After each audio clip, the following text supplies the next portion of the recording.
মাকে ভালোবাসেন, বাবাকে ভালোবাসেন, স্ত্রীকে ভালোবাসেন, সন্তানকে ভালোবাসেন। সন্তানকে যদি বলা হয় ভাই তুমি বলো তোমার মায়ের ভালোবাসা তোমার কাছে কেমন, সন্তান ডাক দিয়ে বলবে গোটা দুনিয়া আমার একদিকে আর অন্যদিকে হচ্ছে আমার মা আর আমার বাবা। জুড়ে বলেন সুবহানাল্লাহ। বাবাদেরকে যদি বলা হয় তোমার সন্তানের মায়া তোমার ভিতর কেমন আছে, বাজান বাবা ডাক দিয়ে বলবে গোটা দুনিয়া আমার কাছে দুনিয়া ছিল যতদিন সন্তান আল্লাহ আমারে দেই নাই। যেই মাত্র সন্তান আমি পেয়েছি আল্লাহ প্রদত্ত নিয়ামত যেই মাত্র আমার হস্তগত হয়েছে, ওই সময় আর আমার কাছে দুনিয়াটাকে দুনিয়া মনে হয় না, আমার সন্তানটাকে দুনিয়া মনে হয়। জোরে বলেন সুবহানাল্লাহ। আমার মনে হয় দুনিয়া আমার কাছে তুচ্ছতা ছিল, এটা আমার জন্য কিছু, আমার সন্তানটাই আমার পৃথিবী, আমার দুনিয়া। জুড়ে বলেন সেম ডেট। মাকে বলা হলে সন্তানের ব্যাপারে কি কথা বলবি? ভাইকে যদি জিজ্ঞেস করা হয় তোমার কাছে তোমার ভাইয়ের মর্যাদা কেমন, ভাই কি উত্তর দিবে? কয় আমার ভাইটা আমার কাছে দুনিয়ার সবচেয়ে সেরা। আল্লাহ আমাকে একটা ভাই দিয়েছে যেই ভাইয়ের জন্য আমি ভাই আমার নিজের জীবনটা পর্যন্ত কোরবান করতে দ্বিধা করব না। জুড়ে বলেন সুবহানাল্লাহ। তাহলে প্রত্যেকের কাছে যেগুলো আমাদেরকে হাসরে পরিচয়টা দিবে না, সেই ব্যক্তিগুলো আমাদের কাছে দুনিয়াতে দামি, এবং দুনিয়াতে আমরা তাদেরকে এত পরিমাণ ভালোবাসি যা বলে প্রকাশ করা সম্ভব নয়। কিন্তু দুনিয়ার মানুষ, দুনিয়ার ভালোবাসা দুনিয়াতে থাকবে, কিয়ামতে থাকবে। ভাই বলেন আর থাকবে? প্রাথমিকভাবে সবাই আমাদেরকে মুছে ফেলবে অন্তর থেকে। মা সন্তানের কাছে গিয়ে আবদার খাটাবে, মা তুমি তো আমার সেই মা যে মা আমাকে নিজের জীবন কোরবান করে এনেছিলাম। মা তুমি তো আমার সেই মা যে মা নিজে খেয়ে আমার মুখে আহার তুলে দিয়েছিলাম। মা তুমি আমার সেই মা যেই মা শীত গ্রীষ্ম দেখো নাই আমার জন্য তুমি নিজের জীবনটাকে, যৌবনটাকে, হায়াতটাকে, সেকেন্ড গুলাকে, ঘন্টা গুলাকে, দিন গুলাকে, রাত গুলাকে, বছর গুলাকে কোরবান দিয়েছিলাম। আজকে আমি বেঁচে গিয়েছি, একটা সওয়াব আমাকে দাও না। আমার গুনাহ সওয়াব সমান সমান হয়েছে, সওয়া হয়েছে, সমান সমান আমি অবস্থান করছি। মা একটা সওয়াব যদি আমার পাই তাহলে আমি জান্নাত নামক দৌলতটার দেখা পাবো। মা বলবে সন্তান এখনো আমার কোনো হিল্লা হয় নাই, দোহাই লাগে আমাকে বিরক্ত করিও না, আমি নিজে বাঁচতে চাই। জোরে বলবে পরিচয় দিবে দিবে। সেদিন সবাই যদিও নাফসি নাফসি বলবে, তো একজন সেদিন গোটো হাসরের ভিড়ে একজন ভিন্ন কথা বলবে। হাদিসে পাক আছে সবাই বলবে নাফসি নাফসি নাফসি নাফসি। কিভাবে বলবে দেখেন, আরেকটু লিঙ্গার করি, আরেকটু ব্যাখ্যা করি। হাদিসে পাক আসে কিয়ামতের দিন হাসরের মাঠে আল্লাহ মানুষকে 50,000 বছর, সুবহানাল্লাহ জোরে বলে, কয় হাজার বছর? 50,000 বছর। যে হাসরের মাঠের একদিন দুনিয়ার 50,000 বছর। আল্লাহ এইভাবেই হাসরের একদিন নয়, 2 দিন নয়, 3 দিন নয়, গোটা 500 বছর বান্দাদেরকে দাঁড় করিয়ে রাখবেন হাসরে। যেখানকার একদিন দুনিয়ার 50,000 বছর, এখানকার যদি 500 দিন হয় তাহলে দুনিয়ার কয় কোটি বছর হবে হিসাবে আসবে? হাসরের একদিন দুনিয়ার 50,000 বছরের সমান লম্বা হবে, আর হাসরের 500 বছর, এক বছরে 365 দিন। এবার 365-কে 500 দিয়ে গুণ করেন, যা আসবে সেগুলাকে আবার 50,000 দিয়ে গুণ করেন, দেখেন কয় বিলিয়ন ট্রিলিয়ন বছর আসে। তা আমরা তো ওই আদম, আমরা তো ওই মানব, আমরা ওই আদমের আওলাদ, যেই সন্তান আমরা 5টা মিনিট বন্ধুর জন্য দাঁড়াইলে আমাদের পা ফেটে যায়। কথা ঠিক কিনা? বন্ধু বলতেছে বেরো, বাইরে হইলাম, রাস্তার মধ্যে যাই, দাঁড়াইলাম, কত তাড়াতাড়ি আই, আসতেছি 5 মিনিট লেট হয়েছে। তখন বলো ভাই এতক্ষণ আরে দাঁড় করে রেখেছিস, তুই মানুষ নিয়ে জানো। আর আমরা কই কি হয় না হয়, আমরা বলি যে মানুষগুলো আমরা 5 মিনিট দাঁড়াইলে পা ফেটে যায়। নামাজের কারাত একটু লিঙ্গার হলে আমরা বলি ইমাম সাহেব মনে হয় লম্বা লম্বা কারাত, এগুলা ছাড়া আর গুলা জানে না। কথা ঠিক কিনা? আমরা একটু লিঙ্গার সহ্য করতে পারি না, আমরা আদম আলাইহিস সালামের আওলাদ হলো আমাদের ধৈর্য খুবই কম। অথচ আমাদের নবী আদম আলাইহিস সালাম আমাদেরকে শিক্ষা দিয়েছেন ধৈর্যের শিক্ষা। প্রত্যেকটা নবী রাসূল তাদের উম্মতদেরকে ধৈর্যের শিক্ষা দিয়েছেন। আমার নবী দিয়েছেন, আমার নবীর আওলাদ, ফারজান, আহলিয়া, সাহাবা সবাই দিয়েছেন যে একটি শিক্ষা, সেটা হচ্ছে ধৈর্যের। কোরআনে আল্লাহ বলেছেন ইস্তাঈনু বিস-সাবর, তোমরা ধৈর্য ধারণ করো। কারণ যার জীবনে ধৈর্য বেশি তার জীবনের সফলতা বেশি, আর যার জীবনে ধৈর্য কম তার জীবনে হতাশা বেশি। একটু জোরে বলেন না নাউজুবিল্লাহ। তাহলে আমরা ধৈর্য ধরতে চাই কি চাই না? আওয়াজে বলেন চাই কি চাই না?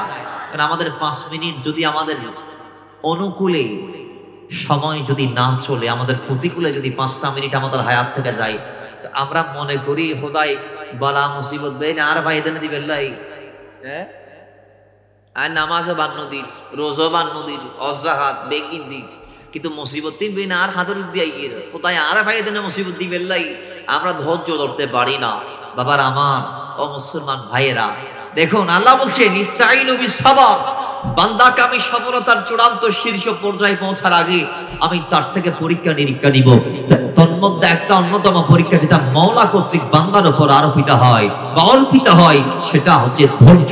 আল্লাহ এই ধৈর্য নামক পরীক্ষার মাধ্যমে বান্দাকে সফলতার শীর্ষ স্থানে পাঠিয়ে দেয়। জোরে বলেন সুবহানাল্লাহ।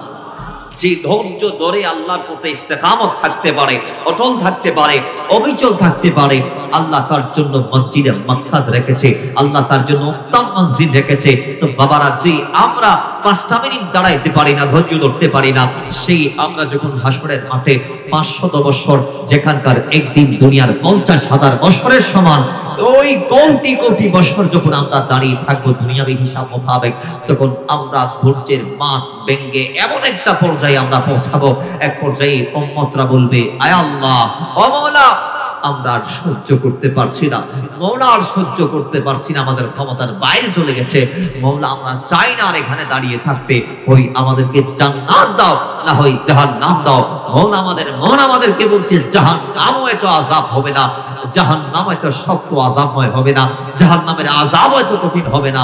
মাওলা আমরা তো আর পারছি না, আমাদের ঘাম বের হতে হতে হতে হতে আমাদের এমন অবস্থা হয়ে গিয়েছে, অনেকের মাথার মগজগুলা 12 সূর্যের তাপের কারণে নাকের ছিদ্র দিয়ে বের হয়ে গেছে, গাল দিয়ে বের হয়ে গিয়েছে, অনেকের নাড়ি বুড়ি বের হয়ে গিয়েছে, নাকের ছিদ্র দিয়ে, কানের ছিদ্র দিয়ে, গালের ছিদ্র দিয়ে অনেকের মাথার মগজ সেদ্ধ হয়ে পানি আকার বের হয়ে গিয়েছে। 12 সূর্যের তাপ পড়বে হাসরের দিনে, মওলা বিনে আমাদেরকে ছায়া দিবে কে? ওই সেদিন মানুষ যখন বেসাহারা বেসামাল হয়ে যাবে, হিন্দু বৌদ্ধ খ্রিস্টান সবাই মিলে একটা আরজি রবের দরবারে দিবে, রব্বি আর আমরা আযাব সহ্য করতে পারছি না, মওলা আমাদেরকে হয় জান্নাত দাও, না হয় জাহান্নাম দাও, আমরা মেনে নিতে প্রস্তুত। তখন আল্লাহ সুবহানাহু ওয়া তাআলা একজন ব্যক্তিকে অনুমতি প্রদান করবেন। ওই ব্যক্তিটা আর কেউ নয়, কোরআনুল কারীমের মধ্যে রাহমাতাল লিল আলামিনের এই শাফাআতের ব্যাপারে আল্লাহ সুবহানাহু ওয়া তাআলা ইরশাদ করছেন যে দুনিয়ার মানুষ শোনো শোনো, আমি আমার রাসূলকে আসা আইয়াবাসাকা রাব্বুকা মাকামাম মাহমুদা, আমি আমার হাবিবকে মাকামে মাহমুদ দান করেছি। ওই মাকামে মাহমুদ কি? ওই মাকামে মাহমুদ হচ্ছে শাফাআতে উযমা, শাফাআতে কুবরা, যেটা প্রথম আল্লাহর নবী রাহমাতাল লিল আলামিন আমরা সবার জন্য করবে কিয়ামতের দিন। জুড়ে বলেন না সুবহানাল্লাহ। সেটা কেমন শাফাআত? কই শাফাআতে উযমাটা এভাবে করবে যেটার ভিতর হিন্দুও থাকবে, বৌদ্ধও থাকবে, খ্রিস্টানও থাকবে, মুসলমানও থাকবে। সুবহানাল্লাহ। শাফাআতটা এইভাবে আল্লামা আব্দুল হক মুহাদ্দিস দেহলভী আলাইহি রাহমা বলেছেন, এই দুনিয়ার মানুষ সেদিন আল্লাহর নবীকে আল্লাহ সুবহানাহু ওয়া তাআলা ইরশাদ করবেন, ইয়া রাসূলুল্লাহ, আমি আপনাকে অনুমতি দিলাম, মানজাল্লাযী ইশফাউ ইনদাহু ইল্লা বিইذনি, ইয়া রাসূলুল্লাহ, আপনি আমার কাছে চান আমি আপনাকে দিব, আপনাকে আমি দিব, এটা আগে বলেছি। কোরআনুল কারীমের মধ্যে আমি বারবার ইরশাদ করেছি, মানজাল্লাযী ইশফাউ ইনদাহু ইল্লা বিইذনিহি, আল্লাহর অনুমতি ছাড়া সেদিন আল্লাহর সামনে কেউ কথা বলতে পারবে না। আর আল্লাহ যাকে কথা বলার জন্য অনুমতি প্রদান করবেন, সেই আল্লাহর সামনে দাঁড়িয়ে কথা বলতে পারবে, শাফাআত করতে পারবে। জোরে বলেন। আল্লাহ পাক আর এক আয়াতের মধ্যে বলেছেন মা মিন শাফিন ইল্লা মিন বাদি ইবনিহি। আল্লাহ পাক ডাক দিয়ে বলছেন আল্লাহর অনুমতি ছাড়া, আমি রবের অনুমতি ছাড়া কে শাফাত করবে? এখান থেকেও বোঝা গেল আল্লাহর অনুমতি ছাড়া কেউ শাফাত করতে পারবে না। আরেক আয়াতে আল্লাহর নবী রাহমাতাল লিল আলামিন বলেছেন ইয়াউমাইদিন লা তানফাউ শাফাআতু ইল্লা মান আদিনাল্লাহুর রহমান। রহমানের অনুমতি ছাড়া কেউ কথা বলতে পারবে না। অপর আয়াতে আল্লাহ বলেন মান দাল্লাযী ইয়াশফাউ ইনদাহু ইল্লা বিইذনিহি। আল্লাহর অনুমতি ছাড়া কে শাফাত করবে? বোঝা গিয়েছে শাফাত যদি করতে হয় আল্লাহ তাআলার অনুমতি লাগবে। ও দুনিয়ার মানুষ, সর্বপ্রথম এই শাফাত করার জন্য আল্লাহ কাকে অনুমতি প্রদান করবে? কোরআনে তো আল্লাহ স্পষ্ট করে নেই আসাইবাসাকা রাব্বুকা মাকামাম মাহমুদা। আল্লাহ বলেছে আল্লাহর হাবিবকে আসাইবাসাকা রাব্বুকা মাকামাম মাহমুদা, মাকামে মাহমুদ দান করবে। কোরআন আল্লাহর পাক এলান দিয়েছে স্পষ্ট ভাবে।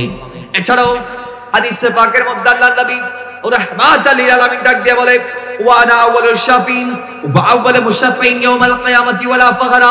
আল্লাহর নবী রাহমাতাল লিল আলামিন ইবনে আব্বাসের বর্ণনাকৃত হাদিসের মধ্যে আমরা জানতে পেরেছি রাহমাতাল লিল আলামিন ডাক দিয়ে বলে যেদিন প্রত্যেক নবীরা উম্মতদেরকে নিয়ে দাঁড়িয়ে থাকবে, নিজ দেহ নিয়ে দাঁড়িয়ে থাকবে, রহমানের দরবারে কথা বলার সুযোগ তারা পাবে না, সেদিন আমি নবী রাহমাতাল লিল আলামিন আল্লাহ তাআলার কুদরতি কদম মোবারকের নিচে সিজদা দেব। আল্লাহ যতক্ষণ আমাকে ইচ্ছা রাখবেন আর এরপরে বলবেন রাসূল আপনি মাথা ওঠান, আমার কাছে চান আমি দিতে রাজি আছি। জোরে বলেন সুবহানাল্লাহ। এজন্য নবী ডাক দিয়ে বলে ওয়া আনা আউয়ালুশ শাফিন ওয়া আউয়ালু মুশাফফিন ইয়াউমাল কিয়ামাতি ওয়ালা ফাখরা। এই আমার উম্মতেরা, আমি ওই নবী যেই নবী রাহমাতাল লিল আলামিন কিয়ামতের দিন প্রথম আল্লাহর দরবারে দাঁড়াবো, আমি কথা বলবো, আল্লাহ আমার কথা শুনবেন, আমি চাইবো আল্লাহ আমার চাওয়াকে প্রাপ্তি দিবেন, পূর্ণতা করে দিবেন, আমি যা চাইবো আল্লাহ তা দিয়ে দিবেন। অপর হাদিসের মধ্যে ডাক দিয়ে বলেছেন আল্লাহর নবী রাহমাতাল লিল আলামিন ডাক দিয়ে বলে ইজা কানা ইয়াউমাল কিয়ামাতি কুনতু ইমামান নবিয়িন। আল্লাহর নবী রাহমাতাল লিল আলামিন ডাক দিয়ে বলে কিয়ামতের দিন আল্লাহ পাক যখন হাসরের মাঠের ইন্তজাম করবেন, সেদিন আমি নবী নবীদের ইমাম হব, প্রত্যেক নবীদের ইমাম আমি নবী হব।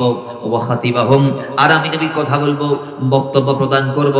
ওয়া সাহিবি শাফাআতিহিম গায়রু ফাখরিন। আল্লাহ নবী ডাক দিয়ে বলে এরপরে আমি নবী রাহমাতাল লিল আলামিন এদের সামনে দাঁড়িয়ে কথা বলার পরে আমি আমার উম্মতদের জন্য শাফাআত করব। জোরে বলেন সুবহানাল্লাহ। কিন্তু আমি ওরা নিয়ে ফখর করি না, অহংকার। যেদিন কোন নবীর ক্ষমতা চলবে না সেদিন আমি নবীর ক্ষমতা চলবে, কিন্তু আমি সেটা নিয়ে ফখর করছি না। তো যাকে আল্লাহ এত দেওয়ার পর তিনি ফখর করে নাই, অহংকার করে নাই, আমরা করতে পারবো? জোরে বলেন, আমরা করতে পারবো? ভাই আপনি আমি কয়টা পেয়েছি, কি পেয়েছি, কি দিয়েছেন? আল্লাহ যদি গণনা করে তাহলে খুব অল্প দিয়েছেন, আমি আপনি গণনা করলে অধিক দিয়েছেন। আরো আল্লাহ নিজে বলেছেন তুমি যদি গণো ওয়াইন তাউদু নিমাতাল্লাহ, তুমি গণতে পারো লা তুহসাহা, কিন্তু তুমি গণে শেষ করতে পারবে? কারণ আল্লাহ যা আমাদেরকে দিয়েছেন তা আমাদের জন্য অসীম, তা আমাদের জন্য, কিন্তু আল্লাহর জন্য এগুলা সসীম, অল্প। কারণ আল্লাহ যারে দেয় তারে দয়ার মতো করে দেয়। আল্লাহ আদমকে সফিয়ত দান করেছে, সফিউল্লাহ বানিয়েছে। আল্লাহ তো ওই আল্লাহ যিনি ইব্রাহিমকে খলিলুল্লাহ বানিয়েছে, যিনি ইসমাইলকে জবিহুল্লাহ বানিয়েছে, যিনি হযরতে দাউদকে খলিফাতুল্লাহ বানিয়েছে, যিনি হযরতে মূসাকে কলিমুল্লাহ বানিয়েছে, যিনি ঈসাকে রূহুল্লাহ বানিয়েছে, যিনি নূহকে নাজিউল্লাহ বানিয়েছে, সেখানে আমি আপনি কে? আমরা তো আব্দুল্লাহ, আমরা তো আল্লাহর সাধারণ বান্দা। তো আল্লাহ আমাদেরকে যা দিয়েছেন তা যদিও আমাদের জন্য অসীম, তো আল্লাহর জন্য সসীম। তো রহমান ডাক দিয়ে বলছে ও দুনিয়ার মানুষ, সেদিন আমার সামনে কেউ কথা বলতে পারবে না, কেউ কথা বলতে পারবে না, কিন্তু ওই অসীম মাকামটা আমি একজন নবীকে দিয়েছি। নবীদের ভিতর তিনি রাহমাতাল লিল আলামিন, যেই নবীর ব্যাপারে আমি আগে বলেছি আসাইয়া বাসাকা রাব্বুকা মাকামা মাহমুদা, মাকাম মাহমুদ আমি আমার নবীকে দান করব। জোরে বলেন সুবহানাল্লাহ। নবী বলছে এত বড় মাকামাত পাওয়ার পর ওয়ালা ফাখরা, এটা আমি অহংকার করতেছি না এটা নিয়ে। তাহলে আমরা কি অল্প পেয়ে অহংকার করব? কথা বলেন না ভাই, আমরা কি অল্প পেয়ে অহংকার করব? অহংকার করে কে জানেন? যাকে আল্লাহ অল্প দিছে সে। এখানে একটা প্রবাদ আছে, অযোগ্য ব্যক্তি যোগ্য স্থানে গেলে সে অহংকারী হয়ে যায়। কি হয়ে যায় বলেন না ভাই, কি হয়ে যায়? আর যোগ্য ব্যক্তি যোগ্য স্থানে গেলে সে বিনয়ী হয়, সে কি হয়ে যায়? আর আল্লাহ বলছে যারা আমার জন্য বিনয় হয়, যারা আমার জন্য বিনয়ী হবে, মান তাবাদা লিল্লাহ রাফাহুল্লাহ, আমি আল্লাহ তাকে আরো বড় করে দিব।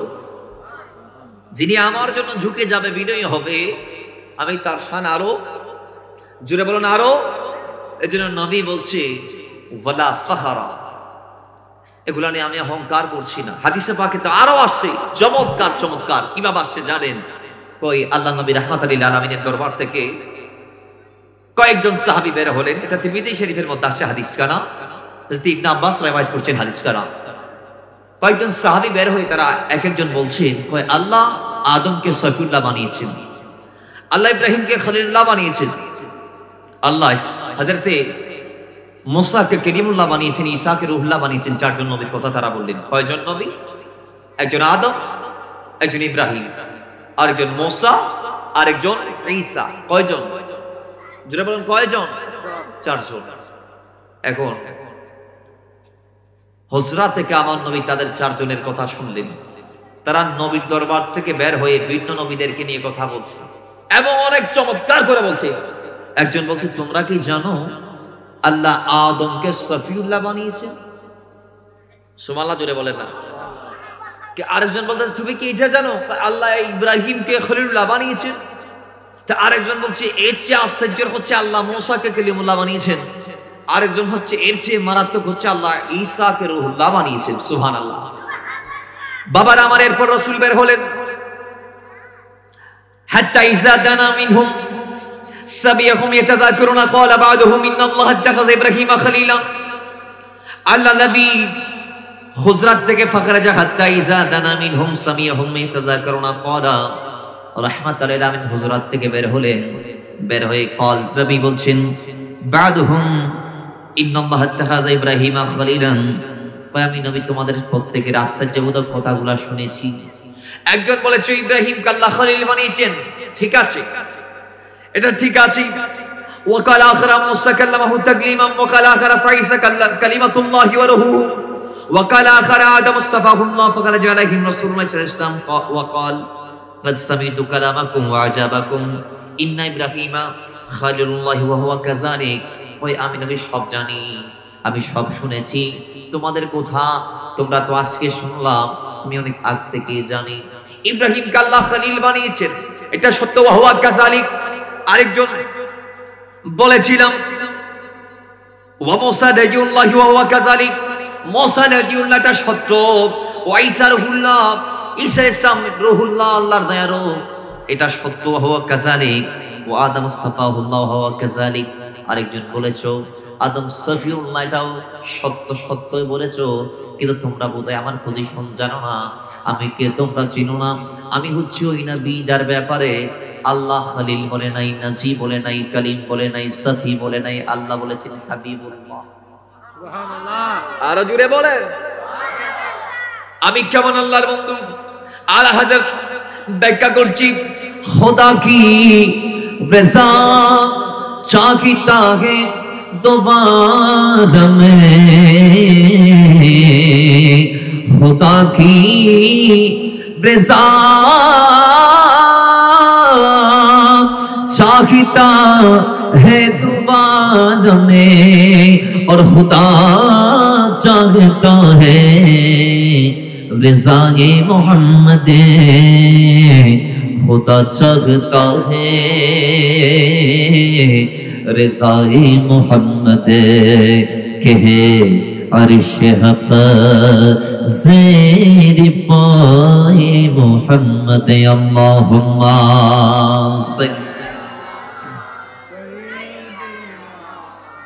मौलाना मुहम्मद व अला आलि सय्यिदिना। বলে বলে তোমরা জানো না ওয়ানা হাবিবুল্লাহ, ওয়ানা হাবিবুল্লাহ, ওয়ানা হাবিবুল্লাহ ওয়ালা ফাখরা। আমি আল্লাহর হাবিব, আমি আল্লাহর বন্ধু, আমি আল্লাহর ওই হাবিব। হাবিব এবং খলিল দুজনেই আল্লাহর বন্ধু। ব্যাখ্যাটা এইভাবে মোল্লা আলী কারি করেছেন, হাবিব আল্লাহর ওই বন্ধু আর খলিল আল্লাহর ওই বন্ধু। হাবিবকে রাজি রাখতে চাই আল্লাহ, আর খলিল রাজি রাখতে চাই আল্লাহকে। সুবহানাল্লাহ, জোরে বলেন। খলিল রাজি রাখতে চাই কাকে? জোরে বলুন কাকে? আর হাবিবকে রাজি রাখতে খুদ আল্লাহ নিজে চাই। সুবহানাল্লাহ। যার দরুন কাবা কিবলা, যার দরুন আসমানের চাঁদ দ্বিখণ্ডিত হওয়া, যার প্রমাণ ডুবন্ত সূর্য পুনরায় ফেরত আসা। আচ্ছা, আমার নবী হাত উঠিয়েছেন, আঙ্গুল দিয়ে ইশারা করেছেন, চাঁদ দুই টুকরা হয়েছেন, সূর্য ফিরে এসেছেন। নজির আসলে না? জোরে বলুন আসলে নাই? এগুলাকে কি অস্বীকার করতে পারবে? জোরে বলুন কেউ পারবে? ডুবন্ত সূর্য দুনিয়াতে আমার নবী আবার ফেরত এনেছেন। তো হাত দিয়ে ইশারা করতে দেরি, আল্লাহ বলে তাড়াতাড়ি সূর্য যাও, আমার বন্ধুকে রাজি করো। নবী যেটা চাই তুমি সেটা করো, নবী যেভাবে চায় তুমি সেইভাবে ফায়দা দাও। আমার নবী যে পুনরায় আসর হওয়ার জন্য, পুনরায় আসরের ওয়াক্ত তুমি ফিরে যাবে, এটা আমি আল্লাহর নির্দেশ। একটু জোরে বলেন না সুবহানাল্লাহ। আর যাদের ব্যাপারে যখন হাবিব বিন মালিক বললেন, ইয়া রাসূলুল্লাহ, আপনি রাসূল যদি সত্যই নবী হয়ে থাকেন, আপনি চাঁদকে দুই টুকরা করে আমাকে দেখান। তো রাসূল হাত উঠিয়েছে, হাতের একটি আঙ্গুলের ইশারা দিতে দেরি, ওয়াল্লাহি চাঁদ নিজেকে দুই টুকরা করে দিয়েছে। এক টুকরা জবরে আবু কুবাইসে নিপতিত হয়েছে, আর এক টুকরা জবরে তাই কানের মধ্যে নিপতিত হয়েছে। চাঁদও নিজেকে দুই টুকরা করে প্রমাণ দিয়েছে যে আল্লাহর হাবিবকে আল্লাহ রাজি রাখতে চায়। রাসূল হাত দিয়ে ইশারা করেছে, আল্লাহ আমাকে নির্দেশ দিয়েছে, আল্লাহর নির্দেশে, আল্লাহর ইচ্ছা আমি নিজেকে দুই খণ্ডিত করে দিচ্ছি। জুড়ে বলেন না সুবহানাল্লাহ। তাহলে তিনি ওই হাবিব, কিন্তু তিনি বলছেন ওয়ালা ফাখরা, এটা আমি অহংকার করি না। নবী একবার বলছেন ওয়ানা হামিলুল লাওয়াইল হামদি ইয়াউমুল কিয়ামা তাহতাহু আদম ফামান দুনা ওয়ালা ফাখরা। আমি কোন নবী জানো? কাল কিয়ামতের মাঠে আল্লাহ ইন্তজাম করবে হাসরের। লাওয়ায়ে হাম নামে একটা পতাকা আছে, আদমের হাতে থাকবে না, আমি নবীর হাতে থাকবে। কার হাতে থাকবে? জোরে বলুন কার হাতে থাকবে? নবীর হাতে থাকবে।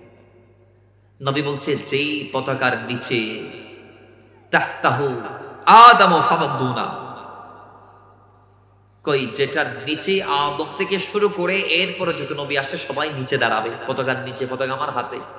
ওয়ালা ফাখর, আমি এটা নিয়ে অহংকার করছি না। সুবহানাল্লাহ, জোরে বলেন। বাবার আমার এরপর আল্লাহর নবী বলছেন ওয়া আনা আউয়ালু শাফিঈন ওয়া আউয়ালু মুশাফফিঈন ইয়াউমুল কিয়ামাতি ওয়ালা ফাখর। আর হাসরের দিন আমি প্রথম আল্লাহর দরবারে শাফাত করব, আল্লাহ আমার শাফাতকে পূর্ণ করবেন। ওয়ালা ফাখর, এটা নিয়ে আমি অহংকার করছি না। নবী এরপরে বলছেন ওয়ালা ওয়া আনা আউয়ালু মান ইউহারিকু খালাকাল জান্নাহ ফায়াফতাহুল্লাহু লি ফায়ুদখিলুনিহা ওয়া মা'িয়াল ফুকারাউল মুমিনিনা ওয়ালা ফাখরা। ওই আমি ওই নবী, যে নবী জান্নাতের দরজার সামনে দাঁড়িয়ে কটকটাইব, করাঘাত করব। এইভাবে আমি নবী কটকটাইব, করাঘাত করব। আল্লাহ আমি নবীর জন্য জান্নাত খুলে দিবি। জান্নাতে প্রথম প্রবেশ করার আগ পর্যন্ত কোন নবী রাসূল জান্নাতে কদম দিতে পারবে না। আর উম্মতরা শুনো, আমি নবী যখন জান্নাতে যাব, আমার সঙ্গী ধনীরা যাবে, এই কথা আমি নবী বলছি না। ওয়া মা'িয়াল ফুকারাউল মুমিনিনা, আমার সাথে জান্নাতে আমার উম্মতের ফকির এতিম মিসকিনরা যাবে। জোরে বলেন সুবহানাল্লাহ। ওয়ালা ফাখরা, একদম মাকাম আল্লাহ আমাকে দিলেন। প্রথম জান্নাতের দরজা খুলে কদম দিব, কিন্তু আমি ফখর করছি না। এরপর সবচেয়ে পরে যেটা বলেছে এটা মেনে নেওয়ার মতো না, উত্তম একটা কথা রাসূল আমাদেরকে জানিয়ে দিয়েছেন। রাসূল বলছে ওয়া আনা আকরামুল আউয়ালিনা ওয়াল আখিরিন। নবী বলছেন ওয়া আনা আকরামুল আউয়ালিনা ওয়াল আখিরিনা ওয়ালা ফাখরা।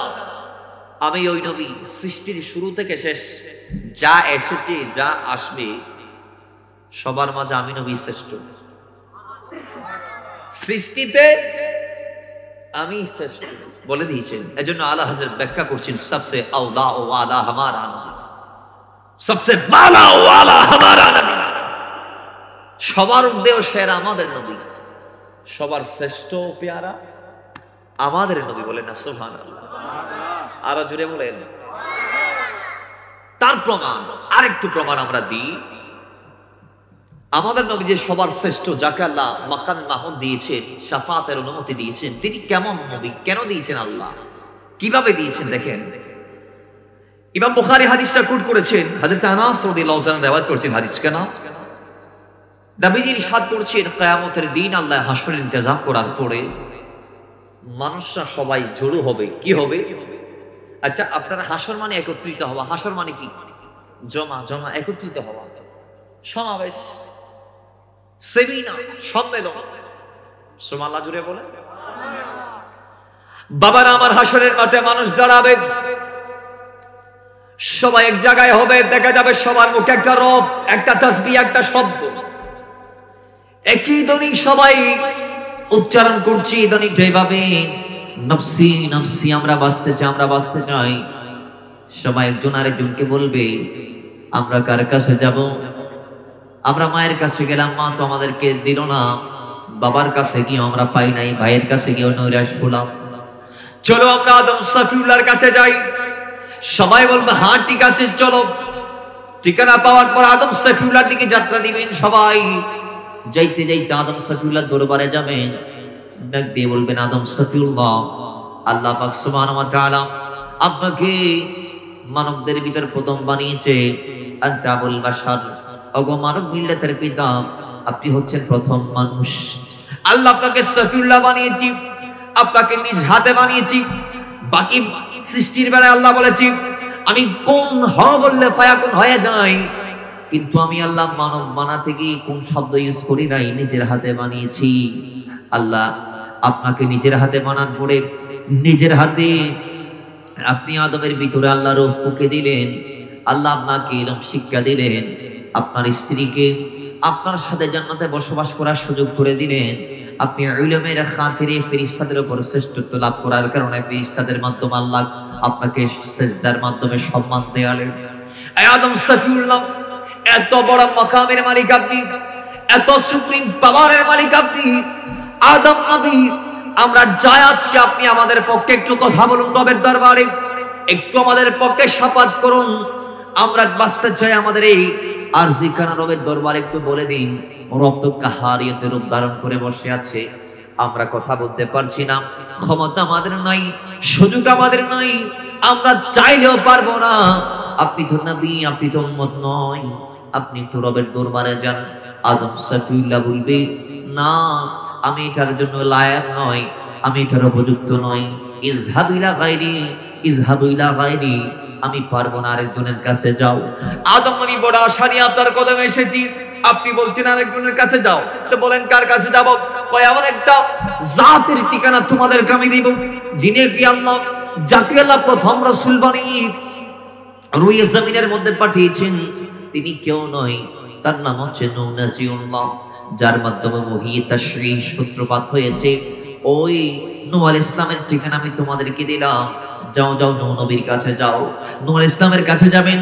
নূহ আলাইহিস সালাম বলবেন, না আমি পারবো না, আমি আল্লাহর দরবারে লজ্জিত। কোন একটা প্রসেস তিনি অবলম্বন করে উম্মতদেরকে সান্ত্বনা দিবেন আর বলবেন, ইযহাবু ইলা গায়রি, আরেকজনের কাছে যান। হুজুর আপনার কাছে এসেছি, আদম নবীর থেকে ঠিকানা নিয়ে আপনি কার কাছে পাঠাবেন, ঠিকানাটা দিয়ে দেন।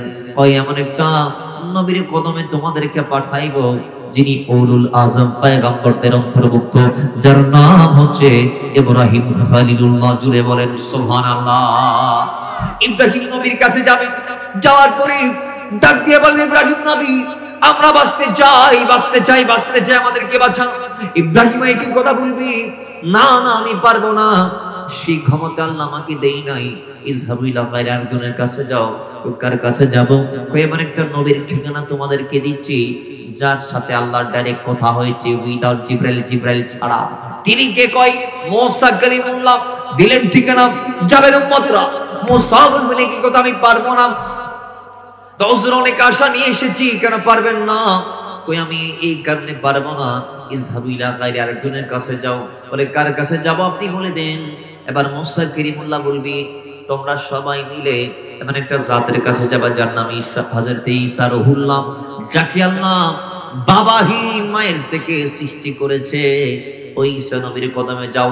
এবার ঈসার কাছে যাবেন, সবাই সওয়াল করবেন, বাছার কথা ব্যক্ত করবেন, তিনি বলবে কি কথা, আমি পারবো না।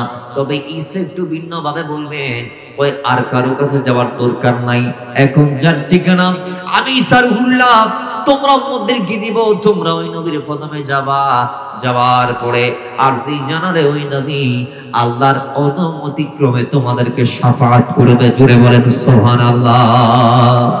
মহাব্বতে বলেন না সুবহানাল্লাহ। ওই নবীর কাছে গেলে আর কারো কাছে যাওয়া লাগবে না। ঠিক আছে, তিনি কি কয়, তিনি আখেরি নবী, নবী আখির জামান, বাইসে কওনা মাকা। ঠিক আছে, আমার নবীর কাছে যাবেন, বলবেন ইয়া রাসূলুল্লাহ, আমরা আপনার উম্মত, আমরা আজকে বাঁচতে চাই, রাসূল আপনি আমাদেরকে বাঁচাবেন, এই আশায় এসেছি।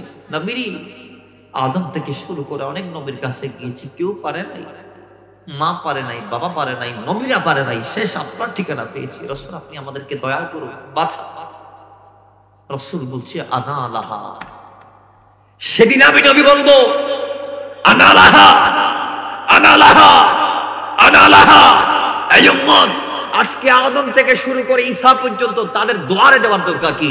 আজকের বাজেট তো আল্লাহ আমি নবীর জন্য বরাদ্দ করেছেন। হাদিসে বাকি ভিন্ন হাদিস আসছে, নবীজি বলছেন দুনিয়াতে নবীদের প্রত্যেকটা দোয়া কবুল, এরপরেও আল্লাহ নবীদেরকে একটা স্পেশাল দোয়া দিয়েছেন, যেটাকে দায়ে মুস্তাজাবা বলা হয়। দায়ে মুস্তাজাবা অথবা মুস্তাজাবুদ দোয়া। কই প্রত্যেক নবী তাদের প্রত্যেকটা কওল কবুল, দোয়া কবুল, তারা যেটা বলেছে সেটা হয়েছে। এরপর একটা স্পেশাল দোয়া আল্লাহ তাদেরকে বাজেটে দিয়ে দিয়েছেন। প্রত্যেক নবীরা সেটা দুনিয়াতে খরচ করে ফেলেছে, প্রত্যেক নবী সেটা দুনিয়াতে খরচ করে ফেলেছে, ওই মুস্তাজাব দোয়াটা। তো আমার নবী বলে আমি রেখে দিয়েছি, আমি কি জন্য? ওই কিয়ামতের জন্য, আমার উম্মতকে বাঁচানোর জন্য। সুবহানাল্লাহ। জোরে আরো জোরে বলেন। বাবারা আমার, রাহমাতাল লিল আলামিন ডাক দিয়ে আরেক হাদিসের মধ্যে বলছেন, এ আমার উম্মতরা, শাফাআতি লি আহলিল কাবাইর মিন উম্মতি, কাল কিয়ামতের দিন আমি গুনাহ বড় বড় পাহাড় ওয়ালা ব্যক্তিদেরকে বাঁচাবো, গুনাহগারদের ভিতর যারা শ্রেষ্ঠ শ্রেষ্ঠ গুনাহের মালিক, কবিরা গুনাহ করতে করতে করতে করতে জীবনটাকে তছনছ করে দিয়েছে, আমি নবী কাল কিয়ামতে ওই ধরনের ব্যক্তিগুলাকে শাফাআত করে জাহান্নাম থেকে জান্নাত এর মধ্যে পাঠাবো। কারণ ওই বাজেটটা আল্লাহ আমি মদিনাওয়ালার জন্য বরাদ্দ করেছেন। জুড়ে বলেন সুবহানাল্লাহ। নবীজি সঙ্গে সঙ্গে বলবেন আনা লাহা, আমি বাঁচাবো। আল্লাহর হাবিব সঙ্গে সঙ্গে আল্লাহর কুদরতি কদমে সিজদায় পড়বেন উম্মতদেরকে নিয়ে। নবীজি যতক্ষণ ইচ্ছা আল্লাহ আমার নবীকে সিজদা করতে রাখবেন। আল্লাহর নবী ওই সময় আল্লাহর তাসবিহ তাহলিল পাঠ করবেন, প্রশংসার শব্দ পড়বেন, তাসবিহ পাঠ করবেন। এরপর আল্লাহ বলবেন ইয়া মুহাম্মদ, ওগো মাহবুব, ইরফা রাসাক, মাথা উঠান, সাল তুতা ইশফা তুশাফা। হাবিব আপনি চান আমার কাছে, ফরিয়াদ করুন, আমি আপনার চাওয়াকে প্রাপ্তির মাধ্যমে পূর্ণতা দিব, যা চাইবেন তা দিব। তো আল্লাহ কোরআনে বলছে মান যাল্লাযী ইয়াশফাউ ইনদাহু ইল্লা বিইذনি, আল্লাহর অনুমতি ক্রমে আল্লাহর দরবারে কথা বলা যাবে। আল্লাহ যাকে সওয়াল করার অনুমতি দিবেন, চাওয়ার অনুমতি দিবেন, তিনিই চাইতে পারবে। আল্লাহ যাকে বলবে আপনি চান আমার কাছে, আমি আল্লাহ দিব, তিনি চাইতে পারবেন। তো কিয়ামতের দিন আল্লাহর হাবিবকে সিজদা থেকে বলবেন রাসূল আপনি মাথা উঠান, উঠাবেন, কয় আপনি আমার কাছে চান, সাল তুতা, আপনি চান, ইশফা তুশাফা, আপনি যা চাইবেন আমি তা দিব। সুবহানাল্লাহ।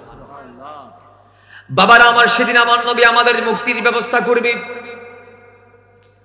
রাসূল বলবে আল্লাহ ও মাওলা, আমি চাই আমার উম্মতদেরকে তুমি মাফ করে দাও। আল্লাহ বলবে হাবিব কোথায়, কাদেরকে মাফ করব, কাদেরকে নিয়ে যাবেন? রাসূল জাহান্নামের মধ্যে যাবেন, সংখ্যা নির্ণয় করে দিবেন। আল্লাহ জাহান্নামের এই মঞ্জিল থেকে ওই মঞ্জিল, ওই মঞ্জিল থেকে এই মঞ্জিল, এই মঞ্জিল থেকে ওই মঞ্জিল, এই গোটা এলাকার মানুষ, এদের ভিতরে আমি নবী সেটআপ করলাম, সিলেক্টেড করলাম, বরাদ্দ করলাম, বাছাই করলাম।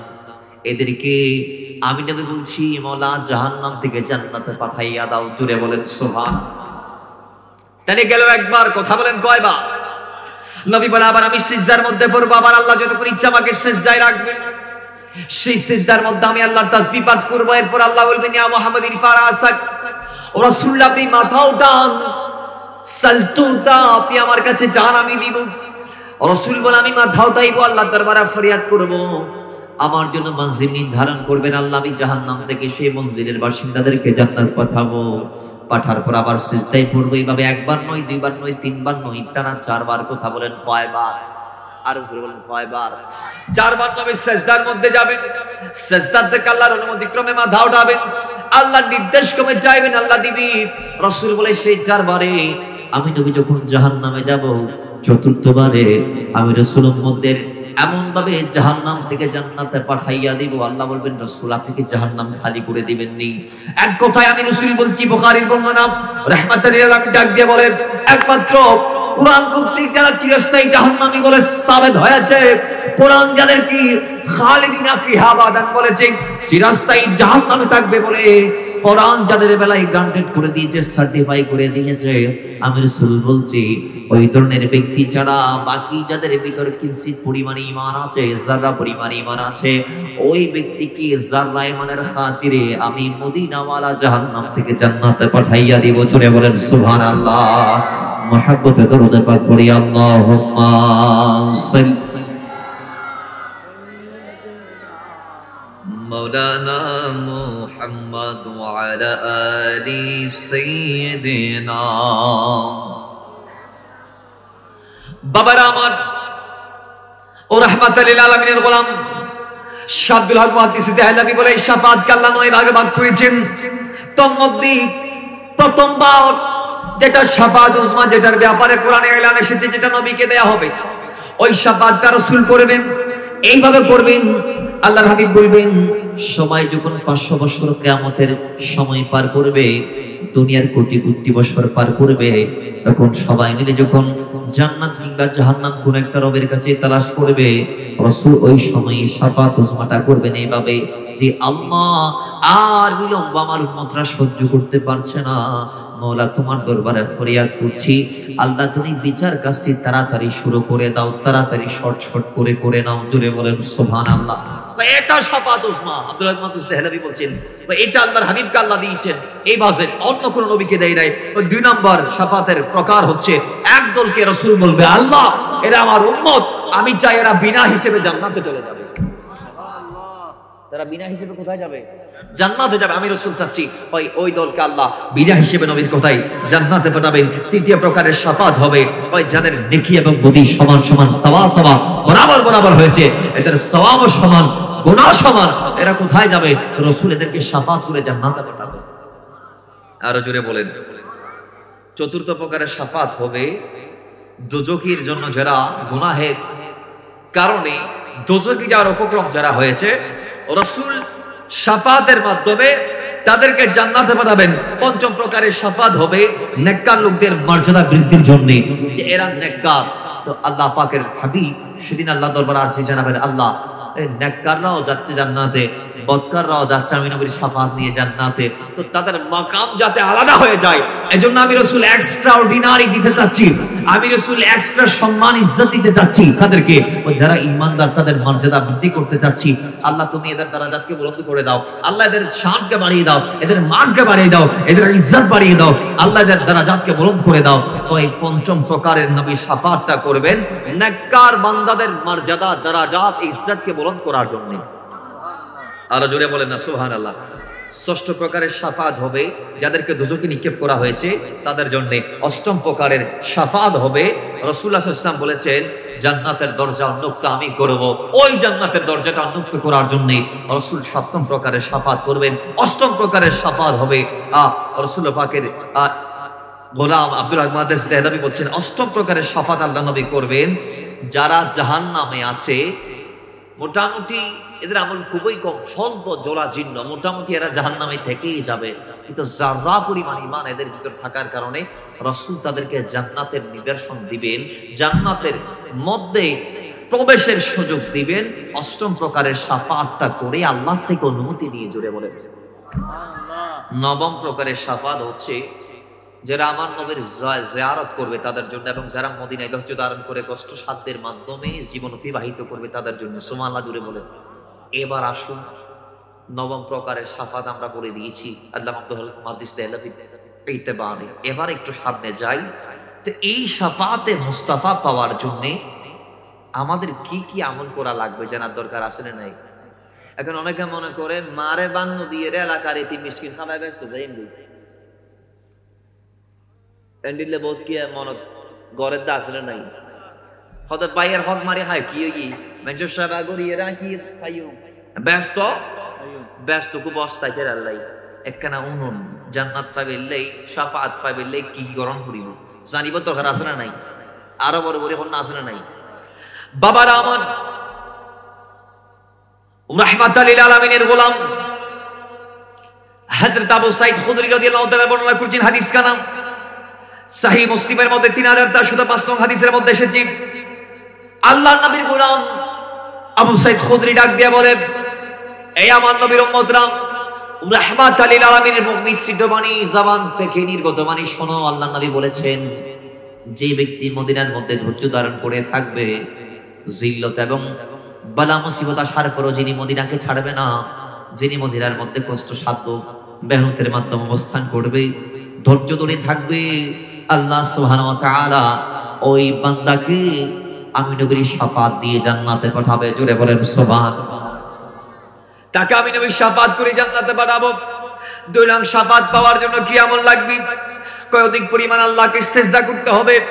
হাদিস কানা বর্ণনা করেছেন ইমাম আহমদ ইবনে হাম্বল রাদিয়াল্লাহু তাআলা মুসনাদে আহমদের মধ্যে এনেছেন 16500 হাদিসের মধ্যে এসেছে, আল্লাহ নবীর গোলাম একদিন খাদেম এসে রাসূলের কাছে এসে ডাক দিয়ে বলে, ইয়া রাসূলুল্লাহ, ও নবী, ও মদিনাওয়ালা, আমি গোলামের একটা জিনিস লাগবে, সেটার জন্য আমি আপনার প্রথমে এসেছি, রাসূল আমার সেটা দিবেননি? আর রাসূল ডাক দিয়ে বলে, সেটা কি?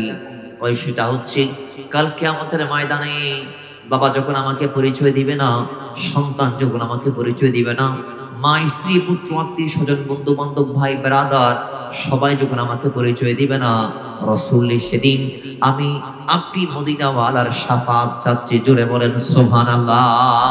আমি কি চাই? আপনার শাফাত। নবী বলে, ঠিকানা কোথায় পেয়েছো? কোত্থেকে জানছো আমি শাফাত করব? এটা কয় আল্লাহ বলেছে। সুবহানাল্লাহ। আরো জোরে বলেন না ভাই, কে বলেছে? আরো জোরে বলেন, কে বলেছে? আল্লাহ বলেছে, আসা আইয়াবাতাকা রাব্বুকা মাকামান মাহমুদা। হাবিব আল্লাহ বলে দিয়েছি, রাসূল আপনি শাফাত করবেন, শাফাত উসমা মাকামে মাহমুদ আল্লাহ আপনাকে দিয়েছেন। ইয়া রাসূলুল্লাহ, এই আল্লাহ আমরা বান্দাদেরকে জানিয়ে দিয়েছে শাফাতের মালিক আপনি। আপনার কাছে, আপনার দ্বারস্থ হলে, আপনার কাছে গেলে শাফাত পাওয়া যাবে। রাসূলুল্লাহ আমি সেই জিনিসটার তালাশে এসেছি। আল্লাহ নবী ডাক দিয়ে বলে, তবে তুমি গোলামকে একটা সবক দিতে চাই, সেই সবকটা যদি তুমি আদায় করো তাহলে তুমি আমাকে হেল্প করেছো, আর তুমি যদি আমাকে সাহায্য করতেই পারো তাহলে আমি তোমাকে শাফাত করব। রাসূল বলেন না, কিভাবে আমি আপনি রাসূলকে সাহায্য করতে পারি আর কিভাবে আপনি আমাকে সাহায্যটা করতে পারেন?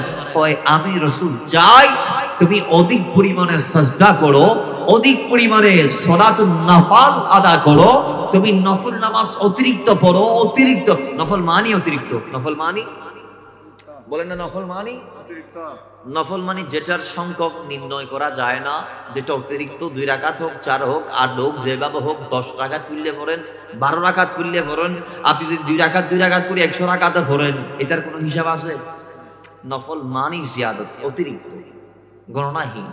তা আপনি, সাহাবী বলছে, আপনি অধিক পরিমাণ, আল্লাহ নবী বলছে, গোলাম তুমি অধিক পরিমাণে এভাবে আল্লাহকে সিজদার মাধ্যমে স্মরণ করো, তো এই জিনিসটা করে তুমি আমাকে হেল্প করবা, আর আমি নবী কাল কিয়ামতের ময়দানে তোমাকে শাফাত করে তোমাকে সাহায্য করব। জোরে বলেন সুবহানাল্লাহ।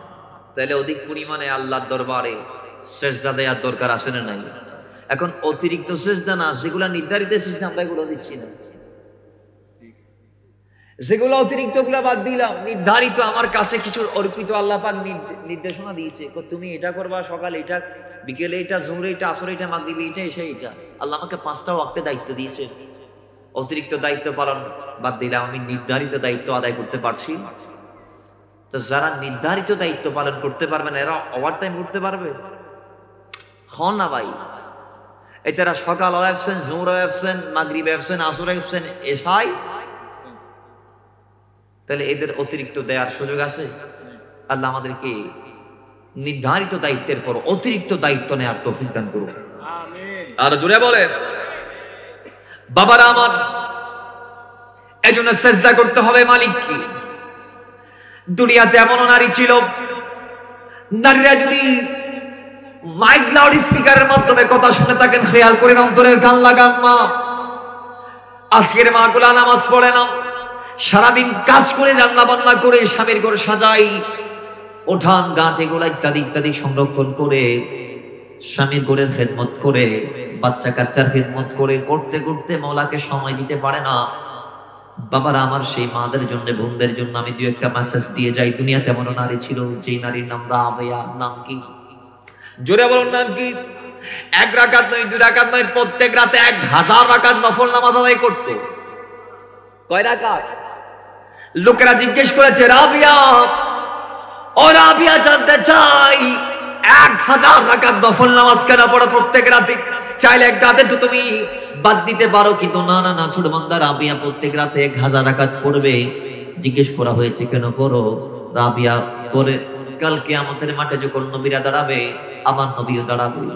আল্লাহ নবীদের বেলায় বলে নাই, ইয়া রাসূলুল্লাহ কুনতুম খায়রা উম্মাতিন উখরিজাত লিন-নাস তা'মুরুনা বিল মারুফ ওয়া তানহাউনা আনিল মুনকার।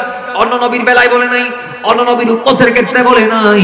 আল্লাহ আমার নবীকে বলেছে, আমার নবীর উম্মতের ব্যাপারে, আমার নবীর উম্মত শ্রেষ্ঠ উম্মত।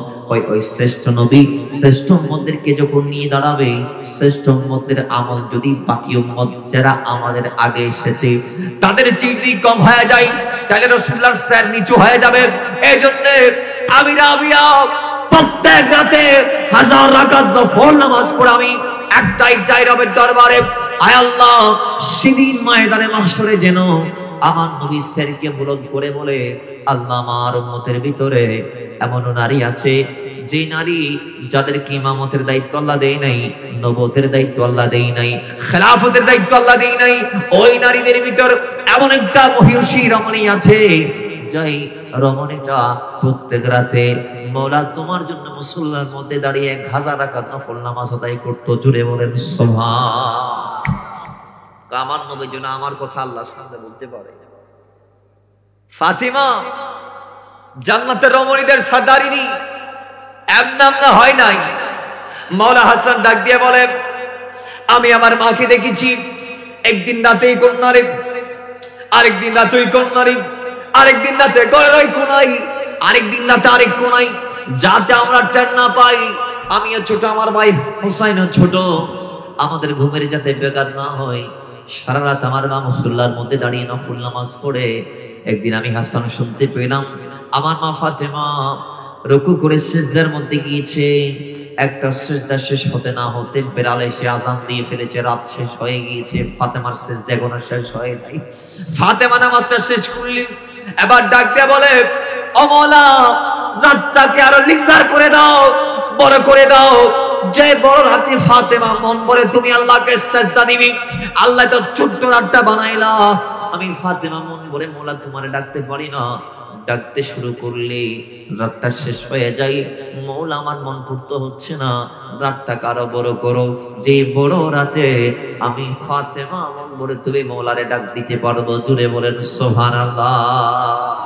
তাহলে নারী আছে না নাই? জুড়ে বলেন আছে না নাই? কিন্তু আমাদের নারীগুলা কি নামাজে পাবন্দি না? এই জন্য রাসূল বলে, গোলাম, আমি তোমাকে জিম্মাদারি দিতে পারি, শাফাত আমি তোমাকে করব, তবে একটা জিম্মাদারি তোমাকে আমাকে দিতে হবে। আমি তোমাকে সাহায্য করব, তবে তোমাকে একটা সাহায্য আমি নবীকে করতে হবে। সেটা কি? তুমি অধিক পরিমাণে আল্লাহকে ডাক দিবা, তুমি অধিক পরিমাণে রহমানকে সাজদা করবা। শুনে রেখো, সাজদা যদি রহমানকে করতে পারো, আমি নবীর শাফাত তুমি পেয়ে যাবে। 3 নম্বরে, আমার নবীর রওজা জিয়ারত করতে হবে শাফাত পাওয়ার জন্য। ও দুনিয়ার মানুষ, আজকে প্রত্যেকটা ইমানদার অন্তরে একটা স্বপ্ন নিয়ে আমরা দিনকে দিন রাতকে রাত পথ পাড়ি দেই, কষ্ট সাধ্য মেহনতের মাধ্যমে উমরার টাকা জোগাড় করি। সেই উমরাটা করি একমাত্র আল্লাহর ঘর জিয়ারত করা এবং নবীর ঘর জিয়ারত করা। কেন আবার নবীর জিয়ারত আপনি যাবেন? হাদিসে পাকের মধ্যে এসেছে, সুনান ইবনে মাজার মধ্যে, সুনানে দারাকুতিনির মধ্যে এসেছে হাদিস, বাইহাকির মধ্যে এসেছে, বাবার আমার সবুল ঈমানের মধ্যে এসেছে। আল্লাহ নবী রাহমাতুল লিল আলামিনের গোলাম হযরত আব্দুল্লাহ ইবনে ওমর রাদিয়াল্লাহু তাআলা তিনি বর্ণনা করেছেন হাদিস কালাম, আল্লাহ নবী ডাক দিয়ে বলে, মান যারা কবরি ওয়াজাবাত লাহু শাফাআতি, যে ব্যক্তি আমি নবীর ইন্তেকালের পরে আমি নবীর রওজায় এসে জিয়ারত করবে, আমি মদিনাওয়ালা তার জন্য ডিক্লার দিয়ে দিলাম, কাল কিয়ামতের মাঠে আমি নবী তাকে শাফাত করে জান্নাত দিব। জোরে বলেন সুবহানাল্লাহ। এখানেও ফিতনা বেড়ে গিয়েছে। এখন তো হজ কাফেলা আছে না নাই? অসংখ্য কাফেলা আছে না? কিছু আছে হজ কাফেলা, হজ কাফেলা, আর কিছু আছে হজ খাইফেলা। কি হজ খাইফেলা দেখুন দিল্লি এটারা বই দেখে দিয়ে খবরদার, মক্কা শরীফ জিয়ারত করে মদিনায় যাওয়া যাবে না, কারণ মদিনা যাওয়া হজের অন্তর্ভুক্ত না, এটা শিরক। নাউজুবিল্লাহ। আর জোরে বলেন, জবান খুলে পড়েন। তারা বলছেন মদিনায় যাওয়া হজের অংশ। রাসূল তাদের ব্যাপারে জানে, বিদায় অগ্রিম বলে দিয়েছে, মান হাজ্জা ওয়ালাম ইয়াজুরনি ফাকাদ জাফানি, যে বান্দা মক্কায় এসে হজ করে মদিনায় হাজিরি দেই নাই, সে তো হজ করতে আসে না, আমি নবীর উপর জুলুম করতে এসেছে। নাউজুবিল্লাহ। সে আমার নবীর উপর জুলুম করতে গিয়েছে, বলুন সে আমার নবীর উপর। এজন্য আমরা বলি, আরে মক্কা শরীফ হজ করিয়া মদিনাতে যাও চলিয়া, মক্কা শরীফ হজ করিয়া মদিনাতে যাও চলিয়া, জিন্দা নবীর জিয়ারতে হায়াতুন নবীর জিয়ারতে গোনা থাকে না আমার, কিছু ভালো লাগে না, মন হয়েছে দেবানা, মনে চাই উড়িয়া যাইতাম সোনার মদিনা, বলি কিছু ভালো লাগে না, মনে হয়েছে দেবানা, মনে চাই উড়িয়া যাইতাম। আরে আল্লাহ যদি দিত পাখা, উড়িয়া গিয়া করতাম দেখা, মনে চাই কি চায় না? জবান খুলে চাই কি চায় না? হাত তুলে চাই কি চায় না? আরে আল্লাহ যদি দিত পাখা, উড়িয়া গিয়া করতাম দেখা, গরিব আমার নাই রে টাকা, গরিব আমার নাই রে টাকা, যেতে পারলাম না, আমার কিছু ভালো লাগে না, মন হয়েছে দেবানা, মনে চাই উড়িয়া যাইতাম সোনার মদিনা। আল্লাহুম্মা সাল্লি মাওলানা মুহাম্মদ ওয়া আলা আলি সাইয়্যিদিনা। বাবার আমার ওরা টুপি ওয়ালার কথাও নিবেন না, কোরআনের কথাও নিবেন, কারণ মাতন না কি এর কথাও নিবেন। আল্লাহ আর মদিনা যাবে তৌফিক দান করুক। আরো বড় করি, আরে তুমি মানলে মানো, না মানিলে মনে মানো না, আশিকেরি আসল জান্নাত সোনার মদিনা, আশিকেরি আসল জান্নাত সোনার মদিনা, তুমি মানিলে মানো, না মানিলে মনে মানো না, তুমি মানলে মানো, না মানিলে মনে মানো না, আশিকেরি আসল জান্নাত না, আশিকেরি আসল জান্নাত সোনার মদিনা। তারা মানলে মানুক, না মানলে না মানুক, আমাদের জান্নাত মদিনাই। সুবহানাল্লাহ জুড়ে বলেন, মান যারা কবরি ওয়াজাবাত লাহু শাফাআতি। এই নবীর জিয়ারত ছাড়া শাফাত আপনি পাবেন না। বাবার আমার 4 নম্বর, সকাল সন্ধ্যায় 10 বার করে নবীর উপর দরুদ পাঠ করা। সাহিদ তারগিবের মধ্যে এসেছে আল্লাহ নবী রাহমাতুল লিল আলামিন এর গোলাম হযরত উম্মে দারদা রাদিয়াল্লাহু তাআলা তিনি ডাক দিয়ে বলেছে, রাসূল বলেছে যে ব্যক্তি সকাল সন্ধ্যায় 10 বার করে দরুদ পাঠ করে আমি নবী তাকে শাফাআত করব, জান্নাতে পাঠাবো। জোরে বলেন। 5 নম্বর, জিহ্বা এবং লজ্জাস্থানের হেফাজত করা। ইমাম বুখারীর মধ্যে হাদিসে এনেছেন, হাদিসের রাবি হচ্ছে হযরত সাহাল বিন সাদ রাদিয়াল্লাহু তাআলা।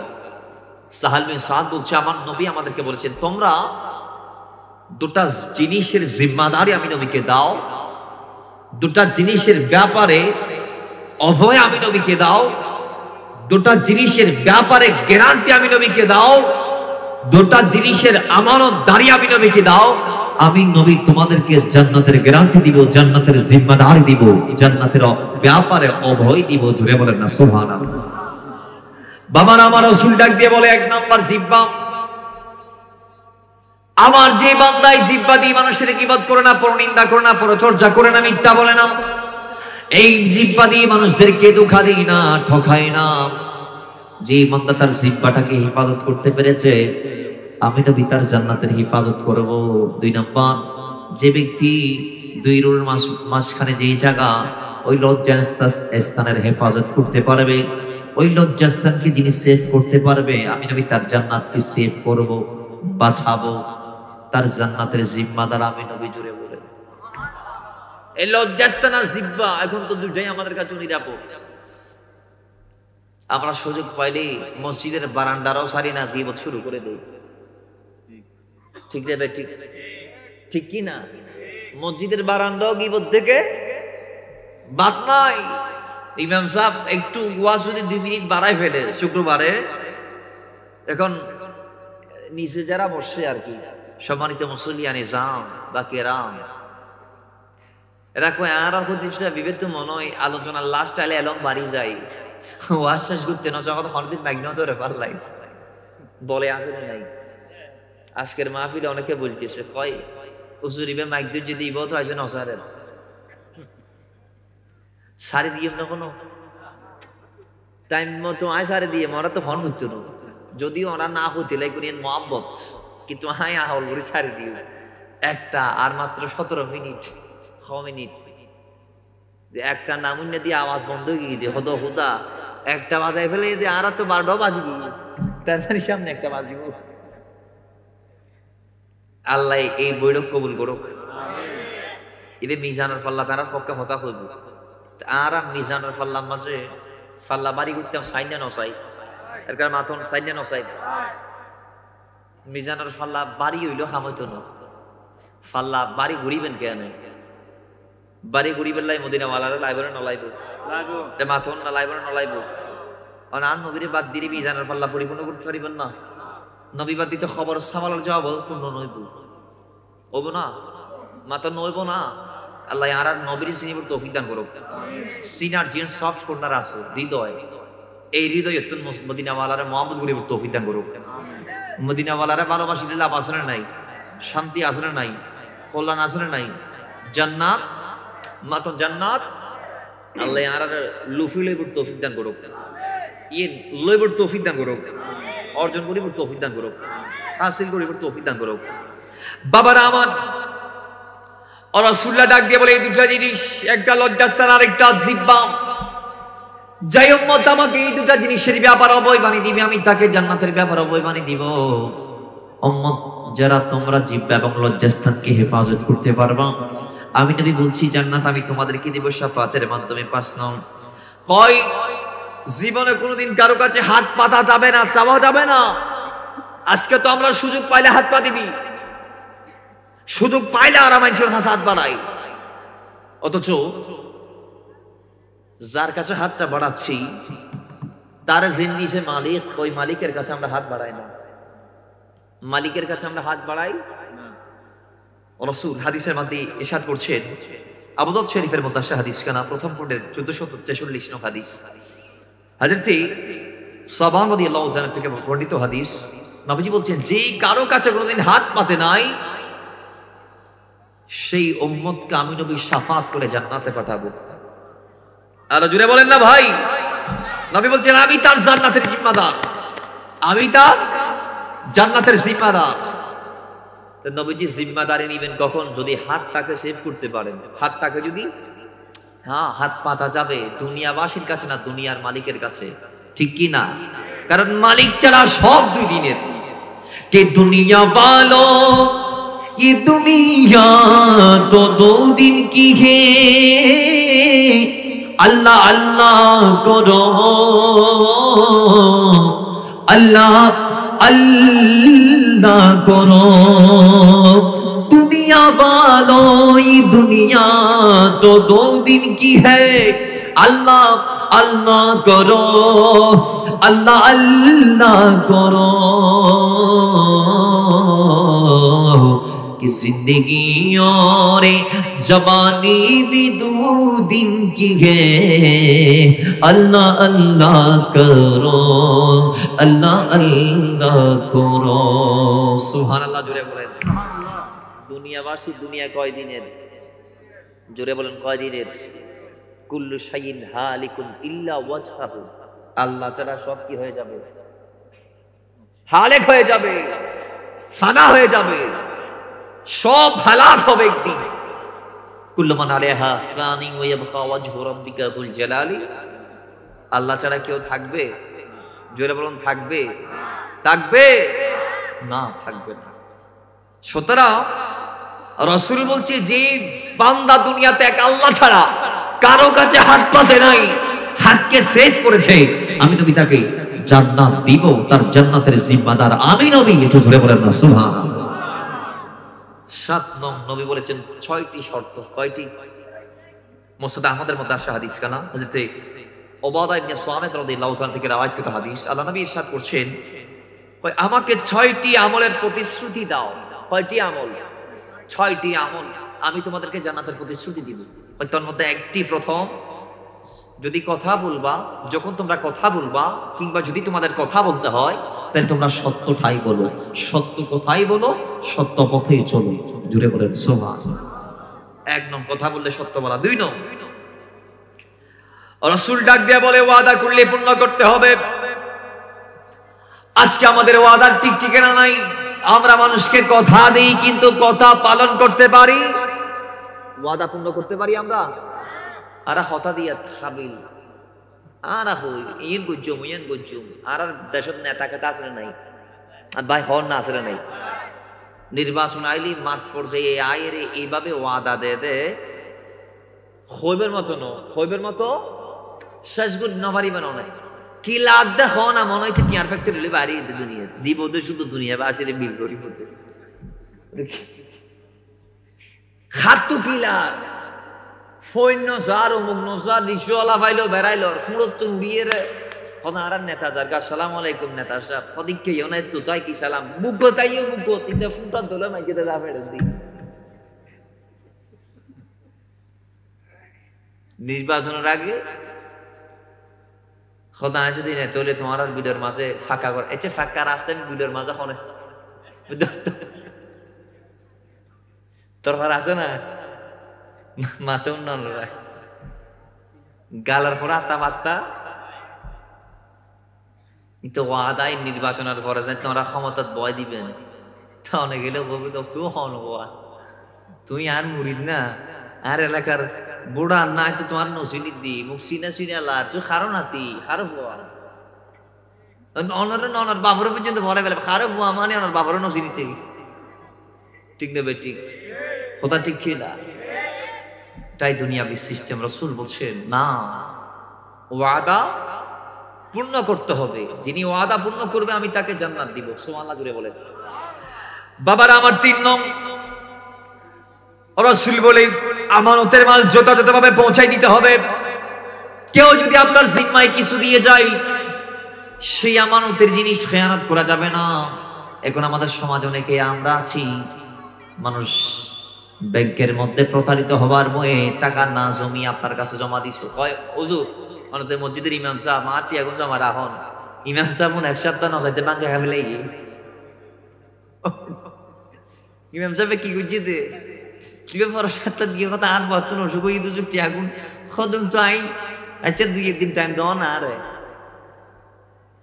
এটা হতে পারে? হতা হন নাই পারে না। বড় বাইরে দিয়ে নিতে ইতে মনে করছি তো নিতে টিয়াইতে একদম নিজের টিয়ার মতো করে খরচ করি ফেলাই।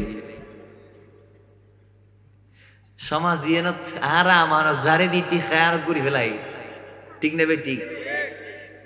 যারা আরা রক্ষক মনে করিতে বক্ষক, এতে আরা খাবেলার, এতে আরারে রসুল হতেন যা খন যাইত না।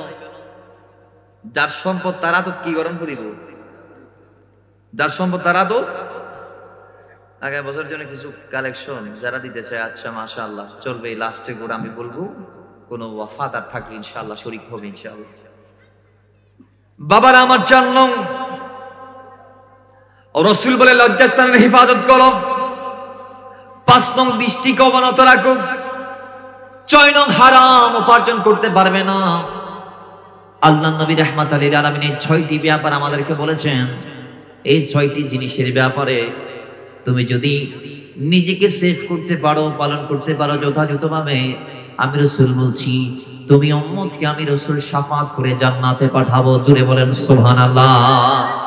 কিন্তু সমাজ আজকে হালাল মানুষ খায় না, হারামে আরাম মানুষ মনে করে।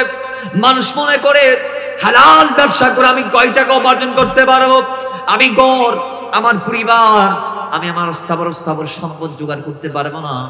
বিদায় অন্যায় পথে মানুষ পা বাড়াই। রাসূল বলে উম্মত হারামের মধ্যে আরাম নাই, হারামে কিয়ামত আছে, হারামের মধ্যে অপ্রাপ্তি আছে, অপূর্ণতা আছে, যদিও বেশি সমস্যা নাই। রাসূল ডাক দিয়ে বলে হারামের দ্বারস্থ হওয়া যাবে না। কেন হবে না? আমি রাসূল বলছি এই উম্মত, আমার কোন উম্মত যদি হারামের এক পয়সা খায়, তার শরীরের মাংস পেশি যদি বাড়ায়, যেই মাংস হারামের টাকায় শরীরের মধ্যে স্থান পেয়েছে, ওই মাংস আল্লাহর জান্নাতের মধ্যে যাইতে পারবে না। কারণ হারামের সাথে সংশ্লিষ্ট হওয়ার কারণে ওই মাংস আল্লাহর জাহান্নামে যাবে। ওই মাংস কোনদিন জান্নাতে যাওয়ার সুযোগ পাবে না। জুড়ে বলেন নাউজুবিল্লাহ।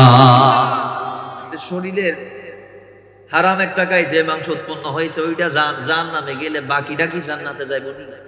গোড়া লইরা আল্লাহ কবতে জাহান্নামর এই গন্ধ তোর গা ঢুকাইস কা? একটু কেন হারামের পয়সায় তোমার গায়ে মাংস উৎপন্ন হয়েছে, বাকিটাও জাহান্নামে কিভাবে? এটার ব্যাখ্যা আমরা আরেকটা হাদিস দিয়ে করব।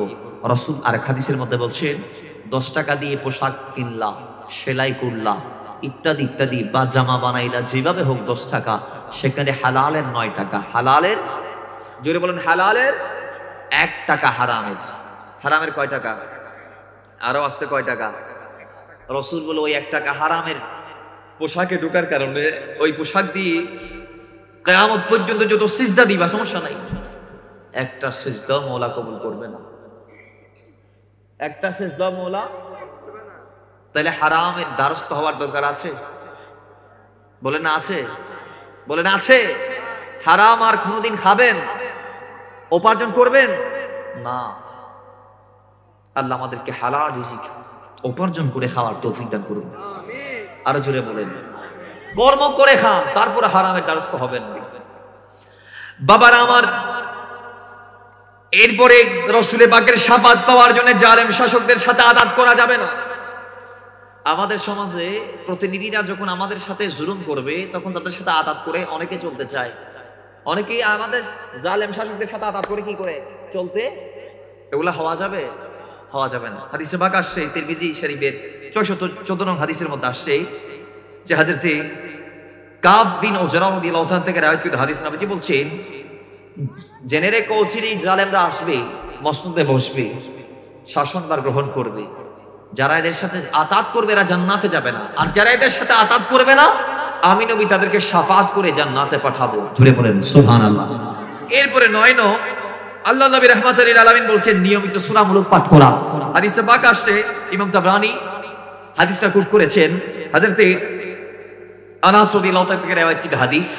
আনাস বলছেন আল্লাহ নবীজির ইরশাদ, নবীজি বলেছেন কোরআনে 30টি আয়াত বিশিষ্ট একটি সূরা আছে, 30 আয়াত বিশিষ্ট একটি সূরা আছে, যেই সূরা তার পাঠককে জান্নাতে দেওয়ার আগ পর্যন্ত আল্লাহর দরবারে শাফাআত করতে থাকে। খড়ে যাবে আগ পর্যন্ত জান্নাত ঢুকাই যতক্ষণ ন ওদের সুরাইবে ততক্ষণ ইবের পাঠক সিবিবের ফাট বুঝছি নিয়মিত এই বেলায় আল্লাহ দরবার ফরিয়াদ করিব, মাওলা এবারে মাফ করে দিও, এবারে মাফ করে দিও, এবারে মাফ করে দিও, এবারে মাফ করো, এবারে মাফ করো, এবারে জান্নাত দো, জান্নাত দো, জান্নাত দো, জান্নাত দো। হায় রে, নবীজি বলছেন সেই সূরা হচ্ছে সূরা মুলক। সেই সূরা মুলক, এই সূরা মুলক যে নিয়মিত পাঠ করে আল্লাহ তাকে জান্নাত দিবেন সূরা মুলকের শাফাতের কারণে। 10 নং, অধিক পরিমাণে সূরা ইখলাস পাঠ করা। হাদিসে পাক আসছে এক ইমাম, আল্লাহর নবীর সাহাবী, যিনি মসজিদে কোবায় আনসার সাহাবীদের ইমামতি করত, তিনি প্রত্যেক রাকাতে সূরা ইখলাস পাঠ করত। তো নবীজি তাকে জিজ্ঞেস করলেন, এত বেশি প্রত্যেক রাকাতে ফরজ, রাকাতের প্রত্যেকটা রাকাতে ফরজ, নামাজের প্রতি রাকাতে তুমি সূরা ইখলাস পাঠ করো, কারণ কি? ইয়া রাসূলুল্লাহ, আমি সূরা ইখলাসকে অতিরিক্ত মহব্বত করি এই কারণে। সুবহানাল্লাহ, জুড়ে বলেন। খদি এনার কারণে তুই আইনবে শাফাত তবে তুই জান্নাতে যাবে। সুবহানাল্লাহ বলুন। তাহলে সূরা ইখলাস নিয়মিত বেশি বেশি পরিমাণ পাঠ করলি অনেকেই কনফার্ম জান্নাতি হন, কনফার্ম জান্নাতি। এরপরে 11 নং সূরা বাকারা ও আলে ইমরানের তেলাওয়াত করা। হাদিসে পাক আসছে এই দুটি সূরা হাশরের মাঠে পাঠকারীকে, তার পাঠককে শাফাত করবেন, সুপারিশ করবেন। 12 নং জান্নাত প্রার্থনা করা এবং জাহান্নাম থেকে আশ্রয় করা। একটা দোয়া রাসূল শিখিয়ে দিয়েছে, 3 বার সেটা পাঠ করতে হবে। পড়েন সবাই, আল্লাহুম্মা, আরো জোরে আল্লাহুম্মা ইন্নী আসআলুকাল জান্নাহ ওয়া আউযু বিকা মিনান নার। আবার পড়ি, আল্লাহুম্মা ইন্নী আসআলুকাল জান্নাহ ওয়া আউযু বিকা মিনান নার। আবার পড়ি, আল্লাহুম্মা ইন্নী আসআলুকাল জান্নাহ ওয়া আউযু বিকা মিনান নার। আয় আল্লাহ, তুমি আমাদেরকে জান্নাত দান করো। বলেন আমিন। জাহান্নাম থেকে বাঁচাও। বলেন আমিন। আল্লাহ আমাদেরকে নবী শাফাত পাওয়ার মাকাম হাসিল করে জমিন থেকে যাওয়ার তৌফিক দান করুন, আমিন। হ্যাঁ, দুনিয়াতে শাফাতে মুস্তাফা কারা পাবে? যারা আমার নবীকে নবী হিসেবে মেনে নিয়েছেন। কথা বলেন ঠিক কিনা? যারা উম্মত হিসেবে নবীকে নবীর মূল্যায়নটা দেই নাই, নবীজির শান মান ইজ্জত আজমতের খেলাফ দুনিয়াতে কথা বলেছে, কলম ধরেছে। আজকে দেখছি পট পরিবর্তনের পর তাদের গলা অনেক বড় হয়ে গেছে, যার জন্য আমরা দেখতে পাচ্ছি মাজারে হামলা হয়েছে। কিছুদিন আগে মুর্শিদপুর দরবার শরীফে ওয়াল্লাহি আল্লাহর ওলির মাজারে তো দিয়েছে আগুন, আল্লাহর ঘর মসজিদ পর্যন্ত আগুন দিয়ে জ্বালিয়ে দিয়েছে। ঠিক কিনা বলেন? ভিডিও কি দেখেছেন? ভিডিও দেখুন না, ওনারা মাতনা দেখুন না। তখন ইমানদার মসজিদ তুমি দিতে পারে না, ইয়ানকে মসজিদের দ্বারা আর না ঘুরি ফেলাম না। ওনারা ইমানদারের, আল্লাহর কথা বাদ দিলাম, কোন ইমানদার কি আরেক ইমানদারের কবর আগুন দিতে পারে? সর্বোচ্চ জিয়ারত করতে পারে, ফুল দিতে পারে, কি দিতে পারে? ফুল। কিন্তু এখন ইমানদার না আল্লাহর ওলি,